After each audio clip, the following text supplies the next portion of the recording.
Iran, Israel तसेच America व देशांमध्ये पेटलेल्या युद्धाचा फटका हा भारतातील शेतकऱ्यांना बसू लागलाय. 28 फेब्रुवारीला या युद्धाला सुरुवात झाली होती.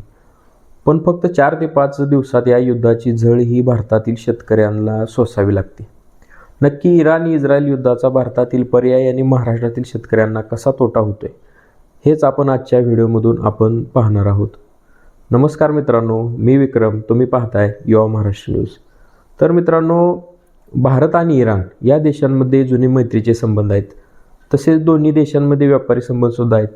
पण या युद्धात भारतासारख्या देशाचा काही संबंध नसताना या युद्धाची झळ ही भारताला सोसावी लागते. सगळ्यात महत्त्वाचा मुद्दा म्हटलं तर भारताचा पश्चिम आशियामध्ये होणारा व्यापार हा होर्मुझ स्ट्रेटमधून होतो आणि हा जगातील सर्वात महत्त्वपूर्ण तेलवहन मार्ग आहे.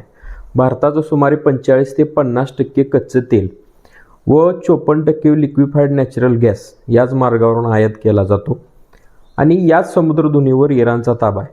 जर हा मार्ग सोडून इतर मार्गाने व्यापार करायचा जर ठरवला तर वाहतूक खर्च वाढून त्याचा परिणाम हा आयात निर्यातीवर होऊ शकतो आणि जर का याद्वारे केली जाणारी आयात निर्यात जर थांबली तर याचा थेट परिणाम भारतातील पर्यायाने महाराष्ट्रातील शेती क्षेत्रावर होऊ शकतो. हा परिणाम कसा होऊ शकतो तर इराण हा रासायनिक खतांचा मोठा उत्पादक देश आहे. पश्चिम आशियातील देशांकडून भारत मोठ्या प्रमाणावर खत आयात करतो. हे युद्ध जर जास्त वेळ सुरू राहिलं तर खतांच्या किमती वाढण्याची सुद्धा दाट शक्यता आहे. पश्चिम आशियाई देशांमध्ये प्रामुख्यानं UAE, Saudi Arabia, Iran, Iraq, Israel, Kuwait, Qatar, Oman, Bahrain, Yemen, Lebanon, Syria आणि जॉर्डन या देशांचा समावेश होतो. यातील इराण आणि इराक हे देश बासमती तांदळाचे भारताचे मोठे ग्राहक आहेत. युद्धामुळे वाहतूक विस्कळीत होऊन निर्यात ठप्प झाल्यास याचा मोठा फटका हा शेतकऱ्यांना भात उत्पादक शेतकऱ्यांना बसू शकतो. तसेच महाराष्ट्रातून होणाऱ्या केळी, द्राक्ष, कांदा निर्यातीवर सुद्धा याचा गंभीर परिणाम झालेला असून या देशांकडे जाणारी केळीची निर्यात ही पूर्णपणे थांबली आहे. तसेच सोलापूर भागातील सुमारे 350 ते 1200 कंटेनर मुंबईच्या न्हावा शेवा बंदरातून परत आले आहेत.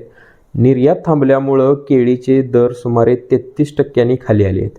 द्राक्षाची पण अशी स्थिती असून सुमारे 6000 टन द्राक्षे निर्यातीअभावी कोल्ड स्टोरेजमध्ये पडून आहेत. द्राक्ष हे नाशवंत फळ असल्याने निर्यात रखडल्यास हजारो कोटींच्या नुकसानीची भीती ही व्यक्त केली जात आहे. कांदा निर्यातीवर सुद्धा या युद्धाचा गंभीर परिणाम झाला असून आखाती देशांकडे जाणारा जवळजवळ 4500 टन कांदा अडकलेला आहे.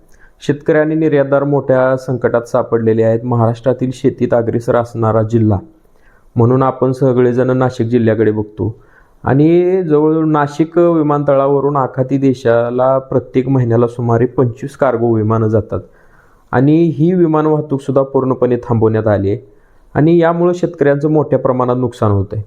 मित्रांनो, एकूणच काय तर शेतकऱ्याने अगदी पोटच्या लेकरागत जपलेलं पीक या युद्धामुळे मातीमोल होते.